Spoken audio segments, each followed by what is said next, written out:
Welcome to Myco Minute, conversations about collaboration brought to you by the capacity creators at Myco Consulting, LLC, where we help higher ed, nonprofit, and philanthropic leaders advance the initiatives they care about most. Hey, this is Deb Mashik, and I'm joined today by Ashley Finley, who is, I've got her whole title here, Senior Advisor to the President and Vice President of Strategic Planning and Partnerships at the Association of American Colleges and Universities. Ashley also serves on Myco's advisory board. So Ashley, thank you for being here today. Thanks, Deb. It's a pleasure. And I'm really excited to talk to you today for a lot of reasons. And first of all, I'd like to talk about your path. So first of all, an important bonding moment is we are both from Nebraska. And so, you know, that makes you extra awesome, I think. Just joking. I love all people. Likewise. Wise, yeah. And you can see I've got my Nebraska cow behind me. I know. Little homage. Love it. Which, of course, I also have in my dining room. So the same cow print. Yeah, the first time. It's almost like you're sitting at my dining room table right now. So it's tripping me up. Yeah. So I think you're 10 feet away. It was one of our bonding moments when we realized we had the same print. That's fun. Yeah. But I'm wondering if you can tell us a bit about your path from growing up in Nebraska to now sitting on the leadership team of this national organization that is advocating for liberal education. Yeah, so I grew up in Lincoln, Nebraska. I went to the University of Nebraska, Lincoln. That's what you do when you're from Lincoln, Nebraska. And I found my path as a sociologist pretty quickly, actually, at UNL, and really fell in love with the field. And that really set the course for going to grad school. Like, that just clicked right away. I'm a first generation student, so I just feel like I always ran like crazy to just like get to a goal and get to the next goal. And I didn't look back. So I went straight through. And right out of grad school, I started a teaching position at Dickinson College, so a small liberal arts college. And that's relevant in this story because it was such a radical change. I'd gone from University of Nebraska's 40,000 students to the University of Iowa, that's slightly smaller, maybe 30,000 students or so, and to a place with 2,400. And it felt like home. I mean, it felt so special. And it's an incredibly bucolic, beautiful little campus. But the vision of the liberal arts and putting things together in ways that I'd never even thought about. And it seems strange to say that after you just spent 12 cumulative years in higher education. Right. But it still felt like a very different perspective on what college ought to be and how it's put together and how you interact with colleagues. And what became formative through that process was very early on in my time as a faculty member, I got involved with a national project called Bringing Theory to Practice. And that project looked at the intersection between students' engaged learning, their civic development, and their psychosocial well-being. And I got involved with that project just because we had a grant for Dickinson. And they wanted me to be the evaluator for the grant as a sociologist. And I said, sure. Like, at first I was going to connect it with class. It was going to be a class project. And I pretty quickly said, I think this is going to be too big for some sophomores to deal with. So let me just take on the evaluation. And then a year later or so, I became the national evaluator for that project, just by total happenstance. So I had no idea. It's so interesting because I knew you were interested in evaluation and student-centered success and learning, and I had no idea what the origin story was there. So sorry to interrupt, but no, this is so much of what we encounter in life and our career paths are by happenstance, being in the right place at the right time, taking chances, serendipity for sure, making time for things. Yeah, just sort of making time to do things. And so I started on that project in 2006 and was the national evaluator for the next 12 years. But through that path, I got connected with AAC&U because bringing theory to practice rented space in AAC&U's building. And as a pre-tenure sabbatical, I decided to, I took a leave, which you do as sort of part of pre-tenure sabbatical. And sorry, the light's coming in here. And then I went to DC. And Dickinson's like 2 hours from DC. I moved my life to DC for a year and did research. And in the process of working in-house at AAC&U, an association that I was vaguely aware of, right, became much more aware as I was interacting with colleagues. But I was like, oh, like they do some really cool stuff. And the position for the director of assessment came open at AAC&U during that time. And I made the decision to make that switch, which wow, talking with any, as you have been, yeah, any faculty member who has left a faculty position to do something else.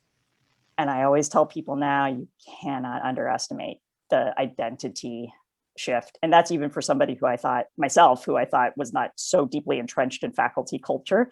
right.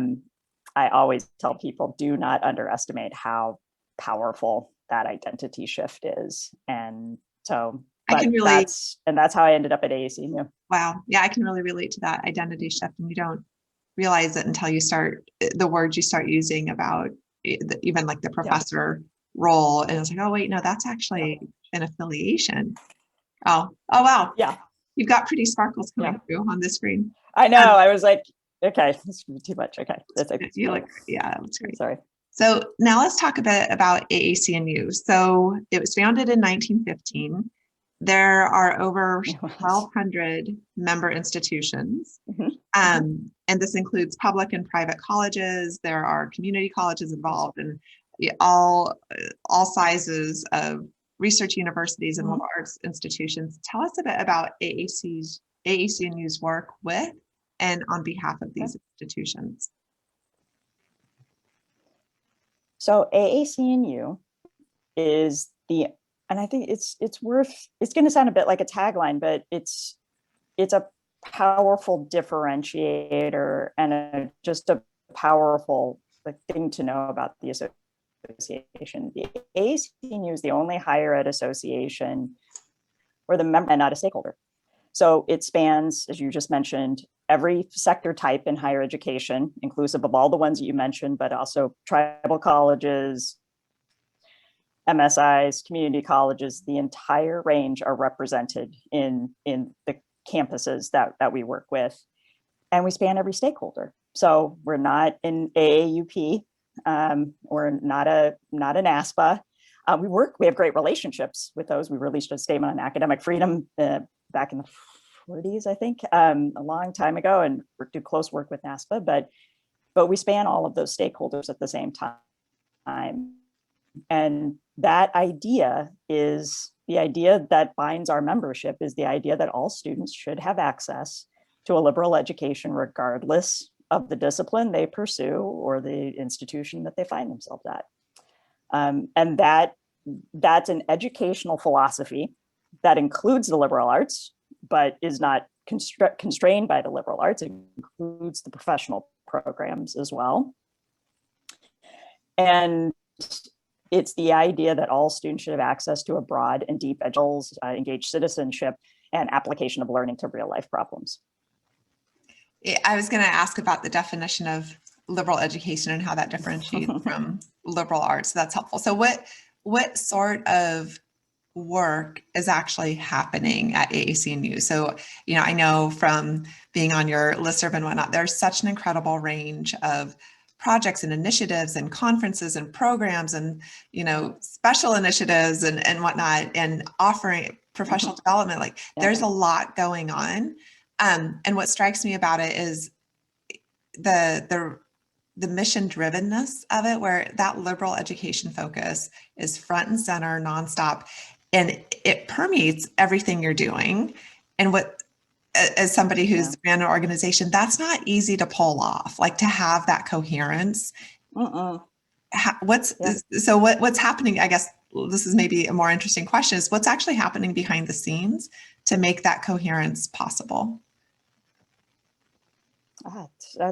It's an astute observation, Deb, and it's one that I left AAC&U briefly in 2015 to 2018 to go back to a campus and understand what it's like to be an administrator on campus. It was incredibly formative and it was an incredible opportunity. But obviously I came back after 3 years because I missed it so much. I was really proud of the work that I was able to do, but at the same, and just the breadth of learning I was able to do, but at the same time, just so missed AAC&U. And when I really thought about what was at the heart of that was multiple variables, but a significant one was I missed the mission drivenness of it. I missed what it was like to really work on what felt like a coherent agenda.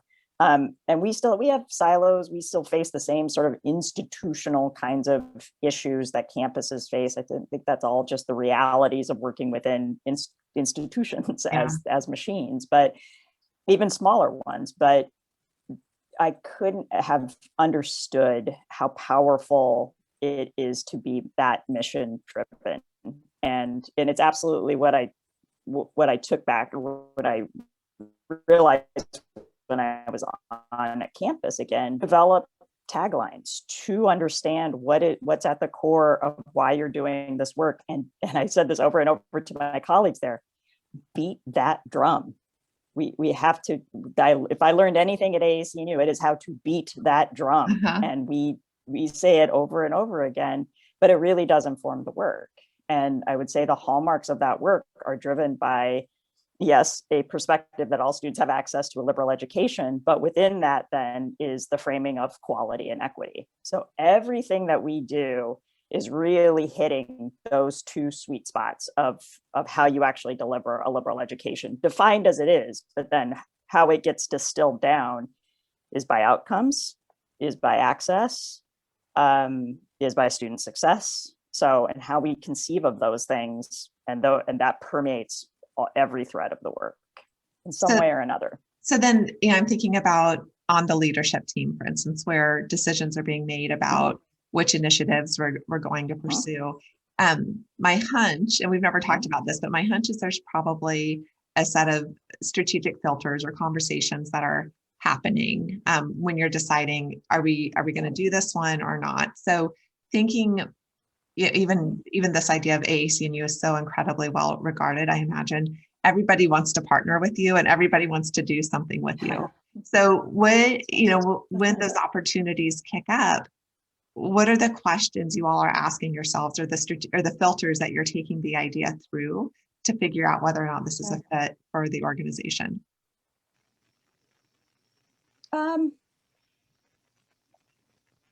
Well, definitely through the ones that I just mentioned in terms of how we're advancing quality. The other tag is quality and equity and service to democracy. So we are looking through those pipelines, but I guess I would add to this part of our conversation, being very strategic about how we're advancing our research work. So which has been a new strategic direction for AAC&U.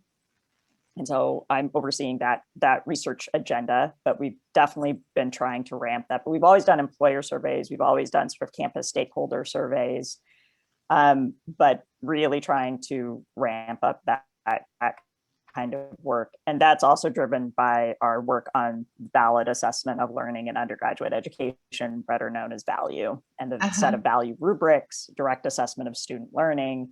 So the ways in which we define the outcomes of a liberal education, but then how they get and how they're being achieved, who's achieving them. So that brings back to the equity question. But I think we're continually looking at these threads, civic engagement, students' community engagement. What does that mean? What does that mean in different contexts? How do we better integrate that within campuses? Those have always been like major buckets of the work. Yeah. And how about on the question of who makes a good partner from an AAC&U perspective? Mm-hmm. So obviously people who are committed to these values, but you can't say yes to everything. You can't just none of us can be pulled so Yes. so thin. Yes. And it feels like a fair question to ask me, since partnerships is actually in my title for good or bad. And as we've it is, I think I put it there. As we have thought about partnerships, we have thought much more about reciprocity. And AAC&U has done lots of partnerships over the years, but as the association has grown, because it has, it started as AAC. The AAC&U was added in the 90s. Huh. Mm-hmm.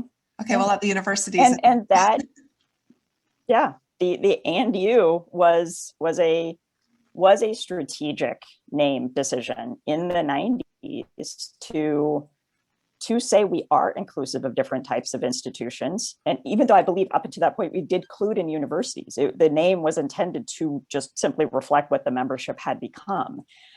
And so that was an important pivot point. But as we've expanded, and as we've thought about the nature of what those partnerships look like, we've thought much more about, and much more intentionally about, reciprocity. So how is the work benefiting you as a partner, but how is it benefiting us as an association? And so we've thought much more about how that feeds into direct membership benefits, quite frankly. We've had much more specific recognition in the last handful of years about what does it mean to be a membership association. We have long done things for the good of all of higher ed, but we've also had to think about, but we are a membership association. People actually belong to AAC&U, and they do that because they think that there's a direct benefit of that. So increasingly, we've tried to look at, well, when we partner, how do those benefits translate?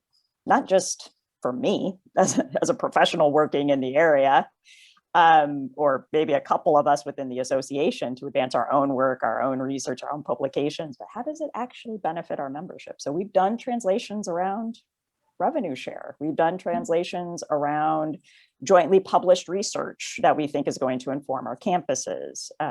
We've tried to look at it from multiple angles that we think are ways that people be better informed by us. You mentioned we have approximately 1,200 members. About 1,000 of those are actually campuses. Another 200 are associations and systems and so forth.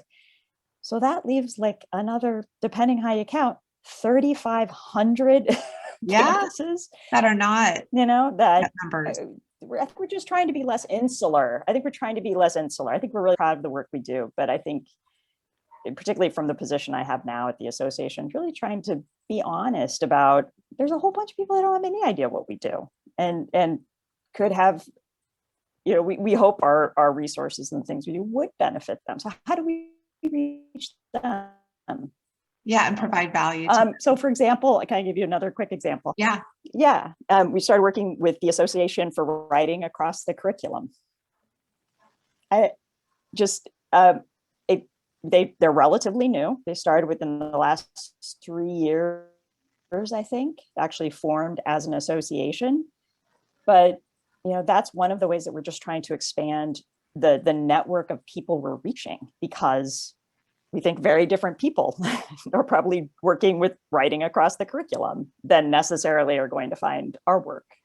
Maybe, but in a less intentional way. So that's some of the things we're thinking about. Yeah, and I love this. One of the threads in there is this idea of reciprocal and mutual value, that when we partner across organizations, that it's not just for the fun of it, but that each of our respective needs and interests are in fact advanced by that. And I think that's one of the underappreciated aspects of collaboration, because I think often there's this sense of, oh, we just do it for the greater good, and it's warm and fuzzy, and that's why we collaborate, but really to invest the time and the resources. And I know, I don't know everybody on the staff at AAC&U, but I know some of you, and there's such incredible talent there, and knowledge banks. It's like, you don't just volunteer those for the heck of it, but that there's something in it for all the players, and that's not a bad thing. Right. I think that's exactly what sustains the collaboration beyond just a little, like, let's just do this little baby thing together, but to really invest in each other's successes through that. Exactly. Exactly. And we have had existing partnerships. In fact, I just sent a note this morning about something relative to that and suggesting, hey, we might need to look at this partnership again and really think about what's the mutual benefit coming out of how we're organizing our work together. I think it's about being authentically invested in the arrangement. You and I are both social scientists, so I think we understand that there are also compelling individual, and in this case, institutional interests in doing what is also mutually good and feels good. So, got to satisfy both of those needs. So then when I think about the overriding mission of AAC&U about advocating for the liberal education, and this is of course in the context of people saying, oh, liberal education is dead, there's no place for it, there's this crisis in higher ed. Well, the sky, we're getting crushed. What role do you think interinstitutional collaboration can or should play? And here I'm thinking about the college to college level, can or should play in making the case for the value of the liberal education, or a liberal education in today's world. Why should we be playing together? I can't underestimate. I think it's massive. I think this is about units of analysis, and for so long, higher ed has operated at the individual campus level, and this is where we've gotten. We've had individual campuses trying to make an individual case for why they matter, and what we find actually in studies, and we found it actually to a degree in our most recent employer survey, is you have employers. I can give you the very specific statistic. We found our most recent employer study done in 2020. We're yet to release the results, but I'll give you this nugget. We have something like 80% of employers saying that the worth of a college degree is definitely worth it. The time and money you invest in a college degree is definitely worth it. There's something like a 25-point difference if you ask them, do you have confidence in higher education? So we just froze for a minute, but you were saying there's a 25% difference between two different indicators in the survey. What were they again? Okay. So that's employers saying, I is saying a college degree is definitely worth it. There's a 20% lower difference in the amount of employers saying they have a great deal of confidence in higher education. There's something different between asking people, do you think a college degree is valuable? Yes. Objectively, yes. Do you believe in higher education as a whole, as a social institution? It drops dramatically. So that perception gap in what the good of higher education is doing, that's not translating. And if we're going to combat that, it's got to be institutions working together. It's got to be some kind of points of a common agenda. And I'm not talking about a common curriculum, and I'm not talking about common activities, but there has to be a perception change in how institutions are working together. And probably one of the most significant of those is transfer agreements, that they're befuddling. Oh yeah. And it's precisely because campuses don't work together, even when they're objectively connected through transfer pathways, that become absolutely mired in course details and course titles and things that are, one way to put it is just deeply unstudent centered or not student centered, but speaks to just a larger point of, we're not really trying to facilitate this for students. So yes, interinstitutional arrangements, thinking about consortia work. And one of the things one of our translations for that at AAC&U is state level work. So we work with a lot of state systems, a good number, and I don't mean all of them, but we have about 14 states that we have in the past referred to as LEAP states. So they've sort of signed on to our major learning outcomes framework and sort of the ideals around that. But just that operation at the system level, I think, becomes an important unit of analysis for thinking about coordination of efforts, alignment of resources, providing support for faculty, providing professional development opportunities, that aren't completely on the onus of an individual campus. I can sort of be quite quixotic about how I actually talk about that stuff, and would always hasten to add, that's in translation, it's hard, and some systems are more coordinated and better resourced than others. So I've just learned a lot about the variation and coordination at the system level. Like the University of Nebraska system ostensibly is 3 campuses, but it's completely uncoordinated as a system. I hope nobody from that system hears that, but they don't really operate as a system. There are other states, they really do.